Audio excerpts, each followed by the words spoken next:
भैया चलो चलकर खाना खा लो, कब तक इस तरह टेंशन में बैठे रहोगे। अरे राकेश, आज तो काम पर नहीं आया। साहब पहले आप मुझे ये बताइए, मेरी बहन की शादी नहीं हो पाएगी क्या? क्यों नहीं होगी शादी, धूमधाम से करेंगे शादी। साहब लड़के वाले ना 5 लाख रुपए मांग रहे हैं दहेज में, और ऊपर से गाड़ी भी, और हमारी साइकिल देने तक की तो औकात नहीं है। हम गाड़ी और 5 लाख रुपए कहाँ से देंगे साहब? इसलिए काम पर नहीं आ रहा था। दिन रात यही टेंशन लगी रहती है कि कहाँ से करूँगा मैं अपनी बहन की शादी, कहीं पैसे भी अनदेखा करेगा वो जीवन में कभी भी सफल नहीं हो पाएगा, ये मैं वचन देती हूँ।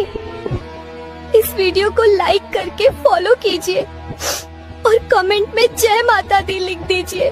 ना होने के कारण मेरी बहन की शादी न टूट जाए साहब। वो लोग दहेज क्यों मांग रहे हैं? तुम्हारी पहले बात नहीं हुई थी क्या लड़के वालों से? साहब हुई थी बात, पहले तो वो लोग बोल रहे थे तुम्हारी बहन बहुत संस्कारी है, बहुत पढ़ी लिखी है, हमें दहेज में 1 रुपया नहीं चाहिए। लेकिन शादी फिक्स होने के कुछ दिन बाद उस लड़के की नौकरी लग गई साहब, और अब उनके भाव बढ़ गए। अब बोल रहे हैं कि हमें एक गाड़ी और 5 लाख रुपए चाहिए। अब मैं कहाँ से दूं उन्हें 5 लाख रुपए? दिन रात मेहनत मजदूरी करके जैसे तैसे करके मैंने 2 लाख रुपए इकट्ठे किए हैं साहब, और ये भी सोचा था कि थोड़े कम ज्यादा होंगे तो आपसे ले लेंगे, लेकिन उनकी तो 5 लाख रुपए की डिमांड है साहब। कहाँ से लाऊंगा मैं इतने सारे पैसे? साहब हम तो हार रहे हैं अब, इसलिए आपसे बोल दिया कि हमारी बहन की शादी नहीं हो पाएगी क्या?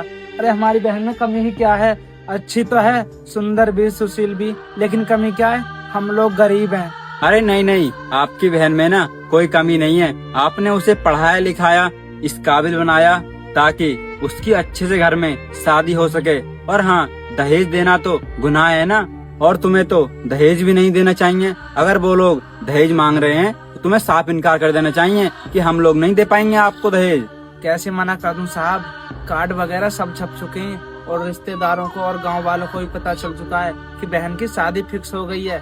और वो लड़का ना साहब यहाँ पर सबसे मिलजुल चुका है। अब आप ही बताइए कहाँ से लाऊं मैं 5 लाख रुपए जो मेरी बहन की शादी उस घर में हो सके? अगर मेरी बहन की उस घर में शादी नहीं हुई ना साहब, तो मेरी तो पूरे गांव में बेइज्जती हो जाएगी साहब। साहब वैसे तो आप दोनों के बीच में हमें बोलना नहीं चाहिए, लेकिन फिर भी मैं आपसे कुछ कहना चाहती हूँ। जब भैया ने मुझे बताया कि तेरी शादी फिक्स हो गई है, तो मैंने अपने सारे रिश्तेदारों को बता दिया था, क्योंकि साहब आप तो जानते ही हैं हमारे मम्मी पापा हमें बचपन में ही छोड़कर चले गए थे।